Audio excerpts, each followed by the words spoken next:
Hi, it's Kerry at Big Anxious. So I just did a whole video and it was rambling nonsense. And what I really wanted to talk about in it was how empowering and free I feel since I've started to say what I feel again. Because I've always been one of those people, and I think anybody who does activism to an extent of joining the AV groups or doing online, oh, actually more things face to face where you feel like you can actually speak out about helping animals and being against animal cruelty, that you're probably a little bit more outspoken than the norm. Well, I've always been like that ever since my dad left when I was 11 and told about a million lies. I swore that I would never tell lies again. And the problem is I've taken that so into heart that sometimes I say things that can upset people because I'm just cannot keep secrets. So don't ever tell me a secret. I cannot tell lies. I tell everybody what I think, what comes into my mind, I probably say out loud. And some people like that, some people don't, and I can't help it. It's just the way I am. But I love that because then if I don't say those things, which since I've had my daughter, I've got into this rut of trying to go along with the mums and the friends of my daughter's, like the parents of my daughter's friends.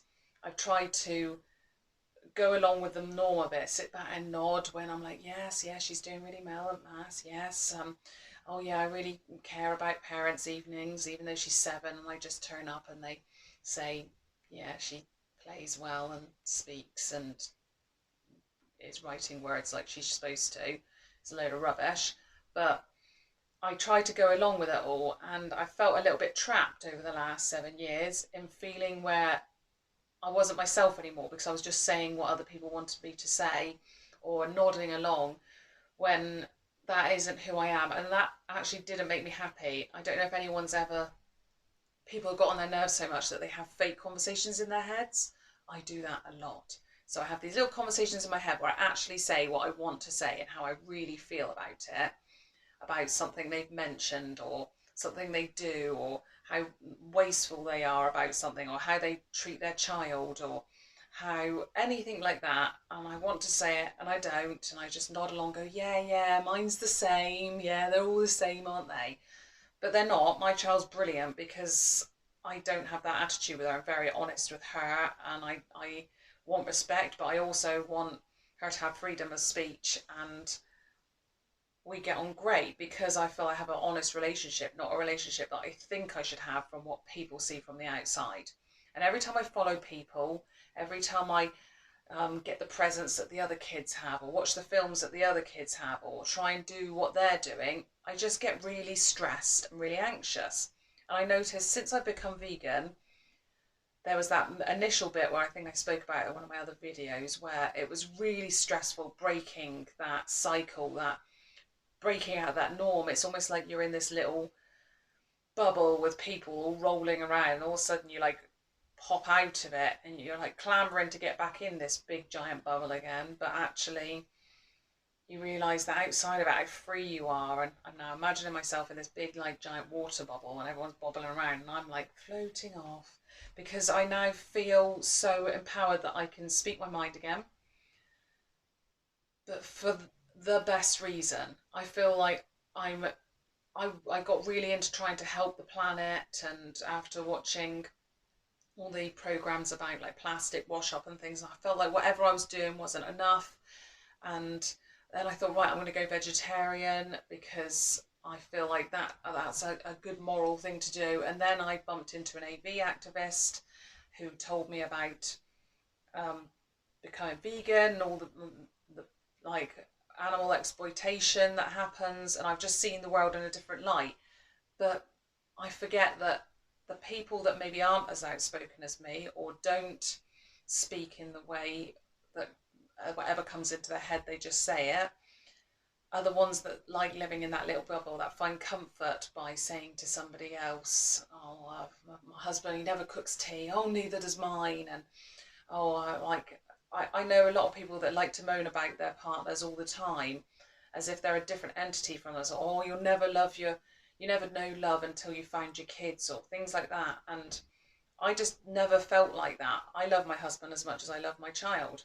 I also like to say what I feel, and I like other people to do the same, and I just find those sort of people are really frustrating, and I don't actually end up wanting to be friends with them very long, because I find it infuriating that they'll say, yeah, everything's brilliant, everything's great, and then I'll go, oh, well, I had this the other day, and it wasn't great for me, and then they'll go, oh, me too. I think, well, you just said that it wasn't stressful with the kids and wasn't stressful at home, and then as soon as I mention I've had a crap week with my child or my husband or something like that, all of a sudden so have you. So why didn't you say that in the first place? And the people that one person, my best friend who I've stayed with the longest, is the one person that says things to me that maybe I don't want to hear sometimes, and also disagrees with me a lot. Same as my husband. He's someone that puts me in my place when I need to, when I'm going too far, which I can, and I don't mean puts me in my place, don't beat me or anything, just tells me off when I need it.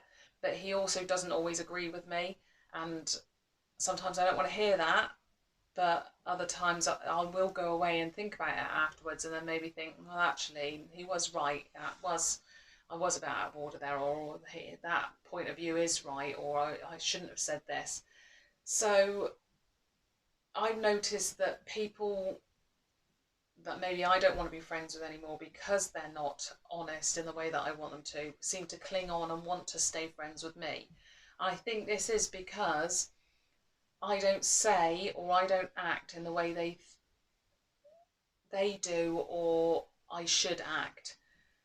And I'm always trying to, and I notice that even though I'm 33, I get on better with people who are like 19, 20, 21 because they have that mentality. They're still young enough where they will say what they think and speak outside of the box. And I find that so refreshing that I end up getting on really well with them. Whereas people of my own age are so stuck in a rut or stuck in this like family life or this work life or whatever it is where they just go along with the crowd, finding comfort in doing the things the other people do, that I just clash with that. And I just think if you give this a chance to do something that gives you that power again, to do something that not only gives you a voice again to speak out against the crowd, but to realise that people actually respect you more for that.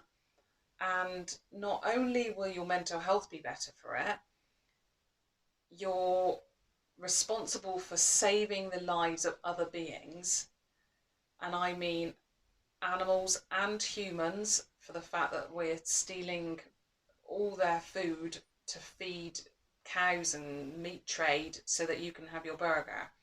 So I cannot tell you how much better you'll feel, especially I'm noticing it now in lockdown where I don't feel cut off. And I know a lot of the groups chats that I'm in feel that way. I couldn't believe it when there was another 3-week lockdown. What am I going to do? How am I going to cope? I'm not seeing so and so. We need to do a FaceTime to all meet up. We need to chat.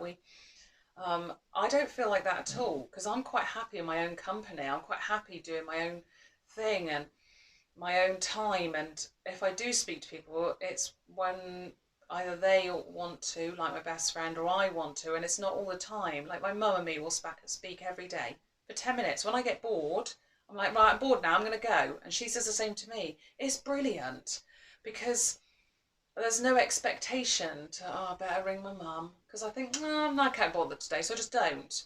And I find that becoming vegan and having something worthwhile to, not to live for, because I live for my family and things like that, but I've always wanted to be able to leave a mark.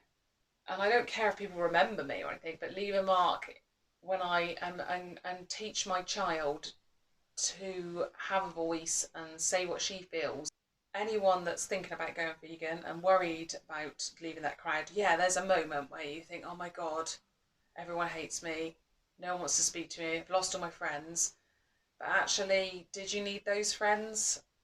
Have they brought, I mean, I'm finding now that there's only a couple people I miss, and that sort of proves to me how much I didn't need a big group of friends that haven't got the same thoughts or mindsets as me. So actually I can live without them. So you can go against the grain and still be happy, and probably more than happy, and more empowered and more free and more like, or less stressed by doing this. And on top of that, you're saving lives, you're doing better for your health, you're teaching the next generation to have better morals than we did growing up. So why would you not want to do this? Why would you want to hide away and carry on doing what everyone else does? Okay, if you enjoyed this video, I'd really appreciate it if you hit the like button down below. I see everyone doing this, so I suppose it's down there somewhere. And subscribe, share me to other people, or share my videos to other people. And really, if you have any questions or anything that I could maybe help on, how maybe your mind's feeling a bit worried about this or that, or anything that might help your transition to make that leap and become vegan, then please ask me and I'll